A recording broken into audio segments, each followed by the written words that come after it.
নমস্কার বন্ধুরা, বাঙালি রান্নাবাটি চ্যানেলে আপনাদের সবাইকে স্বাগত। তো আপনারা কেমন আছেন? আশা করি ভালো আছেন, সুস্থ আছেন।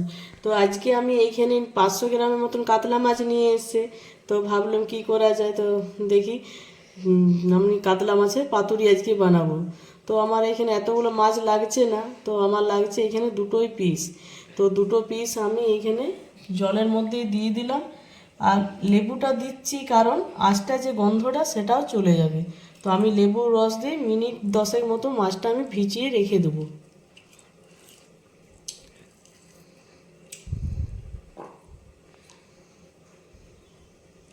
তো পাতুরির জন্য বন্ধুরা যে মশলা লাগবে, এখানে নিয়েছি আমি কালো সর্ষে, নিয়েছি সাদা সর্ষে, পরিমাণ মতন আমি জিরেটা বেশি দেবো না, লবণ দিচ্ছি, মানে কেনে ওটা লবণ দিয়েছি, তিতো ভাবটা চলে যাবে সর্ষে। আর এখানে দুটো আমি শুকনো লঙ্কা নিয়ে নিয়েছি।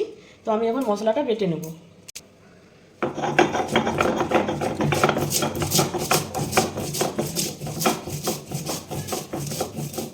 10 মিনিট তো আমি মাছটা ভিজিয়ে রেখেছিলাম।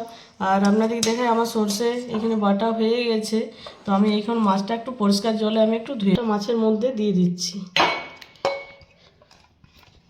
পরিমাণ মতন হলুদ দিয়ে দিলাম, লবণ তো সর্ষের সঙ্গে দেওয়াই ছিল, আবার পরিমাণ মতো একটু দিয়ে দিচ্ছি।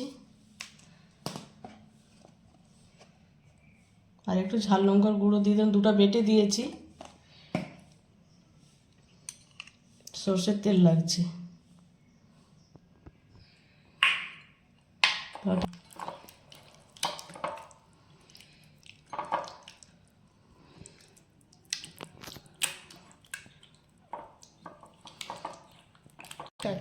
কলা পাতা আমি একটু সেকে রেডি করে রেখেছি।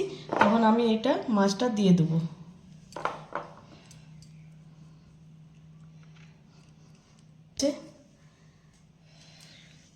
আর আমি এখানে একটু ধনে পাতা দেবো। এটা ভালো করে মুড়ে নিচ্ছি।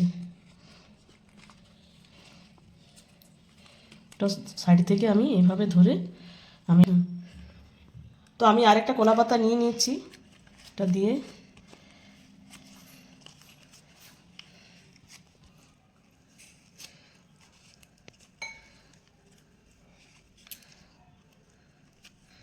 আমি এইভাবে আবার মুড়ে নেব।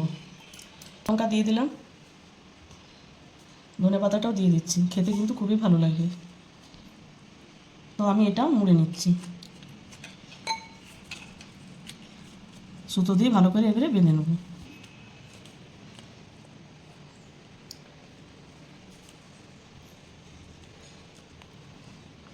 দেখুন আমার পাতুরিগুলো একদম মুড়া রেডি হয়ে গেছে। তো আমি এখানে সরষের তেল ব্যবহার করছি। সরষের তেলে পাতুরিটি বেশি ভালো লাগে। তো আমি পাতুরিগুলো এইভাবে ছেড়ে দেবো।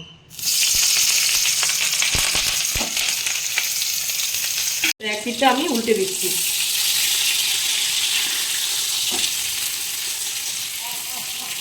একটা থালা চাপা দিয়ে দিচ্ছি। এখন উল্টিয়ে দিলাম, এক সাইডটা আমার হয়ে গেছে। তো আরেক সাইডটা আমার হয়ে গেল আমার পাতুরি। কাতলা মাছের পাতুরি আমাদের একদম রেডি হয়ে গেছে। তো আমি তুলে নিচ্ছি। তো প্রচণ্ড গরম, তো আমি এখন কাঁচির সাহায্যে সুতোটা কেটে নেব।